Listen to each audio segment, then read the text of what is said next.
RP, retinitis pigmentosa, would be the commonest of all inherited retinal diseases.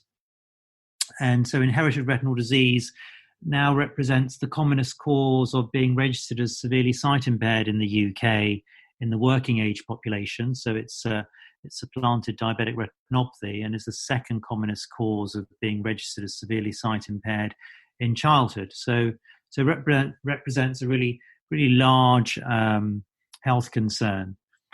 The X-linked form of retinitis pigmentosa is one of the more severe forms of RP.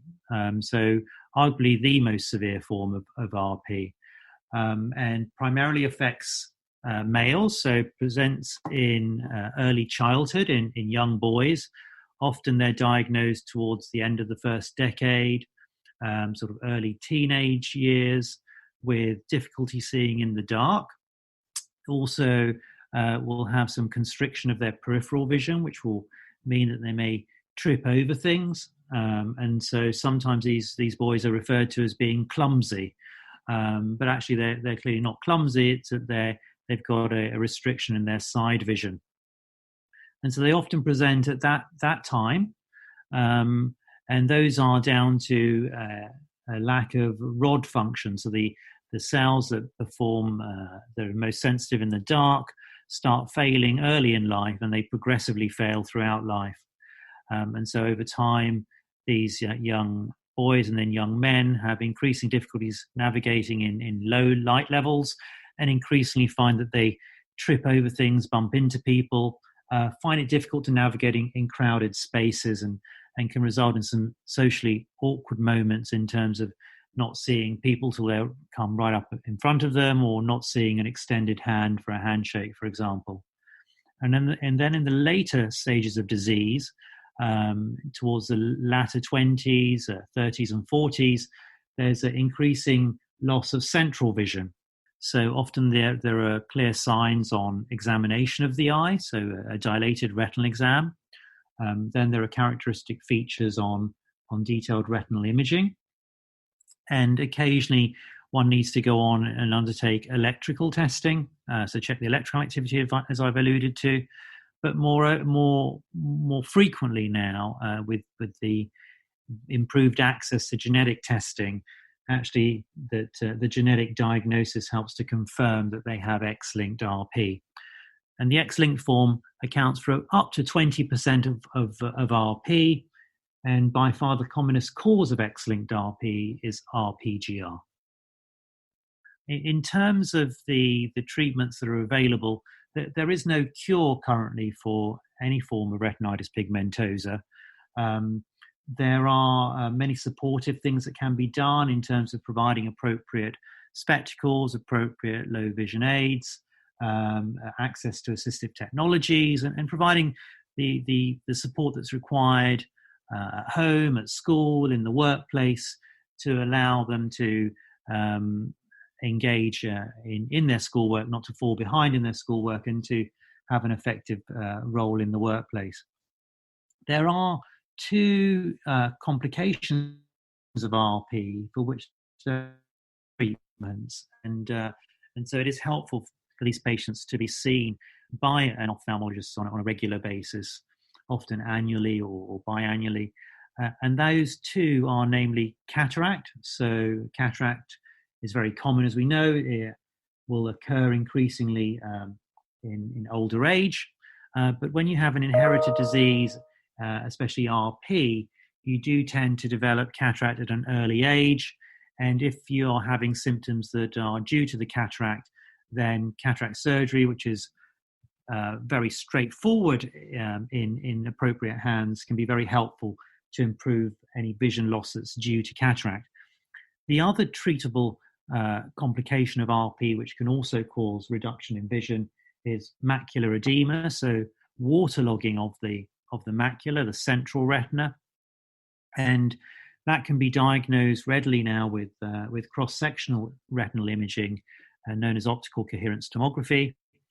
We have a whole range of different treatments that can be employed, such as different types of drop, different medication taken by mouth, and also some injection therapies. And And those can be helpful in up to 2/3 of patients. But I guess what's on the horizon is the fact that there are 3 ongoing gene therapy trials for RPGR-associated X-linked RP, and the results are looking promising, which is fantastic for patients. These are in phase 1/2 trials, and so phase 3 trial data will be required before we can be ultimately confident that these are safe and effective therapies. But I think we can be realistically optimistic at this time point. So what we presented was 9-month data from our dose escalation phase of our RPGR gene therapy trial. And what we were able to show was that the safety data that we obtained to date had an ocular and systemic safety profile that was anticipated and manageable. Half of the adverse events we observed were ocular in nature and were related to the surgical delivery procedure, were transient and resolved without intervention. We had no dose-limiting events. We did observe inflammation in 2 out of the 3 patients in the high-dose cohort, which was effectively treated with extension of the steroid cover, but most likely mitigated treatment response. In terms of the efficacy signals, we saw significant improvement in visual mobility at low light levels in both our low and intermediate dose cohorts. So that's where we had a standardized, specialized mobility assessment, which is a real-life scale measure of how patients can navigate at different light levels. And we were able to demonstrate that they had significant improvement in their performance at the lowest light level of 1 lux, and also showed improvement at the next lowest 4 lux. And as would be really anticipated in patients with RP, given their profound limitation in navigating in low light levels. So that was really, really important because it demonstrated how improvements in retinal sensitivity that we also showed translated to improving functional vision. So how patients could function in the real world, their visual behavior. And so, as I've alluded, we also were able to show clinically meaningful improvements in retinal sensitivity in both low and intermediate dose cohorts, using 2 different ways of measuring retinal sensitivity, both full field statistimetry and also mesopic microperimetry. And so I think it's important that we're able to do that using 2 approaches.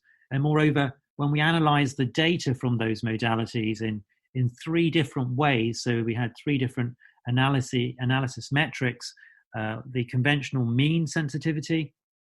We also undertook more advanced comprehensive volumetric analysis, where actually all the data points are incorporated to derive a volume of the hill of vision. And lastly, we also undertook a point-wise or point-by-point analysis, where individual test locations, the retinal sensitivity at these locations was compared over time to see whether, to what extent they'd improved by and how many points had improved by a threshold amount. And if we looked at the recommendation by the FDA of what might constitute a clinically meaningful improvement in retinal sensitivity, namely more than or equal to 5 locations, improving by more than or equal to 7 decibels, we were able to demonstrate that in 3 out of 4 of the eyes, treated eyes in the intermediate group, and none of the untreated eyes. So given the robust safety and efficacy signals, both in terms of retinal sensitivity and visual mobility, the low and intermediate doses are being further explored with analyses at additional data time points in the ongoing randomized, controlled dose expansion phase of the study. in addition to the dose escalation phase, which is the part of the trial that the data I've just sort of summarized has been derived from, we also undertook a dose confirmation cohort in children where 3 children received an intermediate dose. So we'll be looking to share data from that cohort in the future. But moreover, the expansion cohort that I've just alluded to is fully recruited, and we're in the process of accruing more data, undertaking surgeries in patients who were in the deferred treatment arm. So they would act as a control group, a concurrent control group.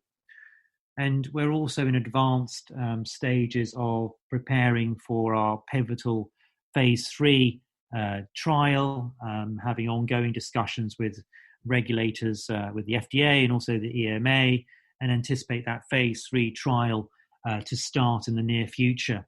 And so that is incredibly exciting as a further opportunity for patients to access this opportunity. The phase 3 trial will be a bilateral treatment, whereas the phase 1/2, as would be commonplace in this space, is unilateral treatment with the fellow untreated eye acting as a internal control comparator.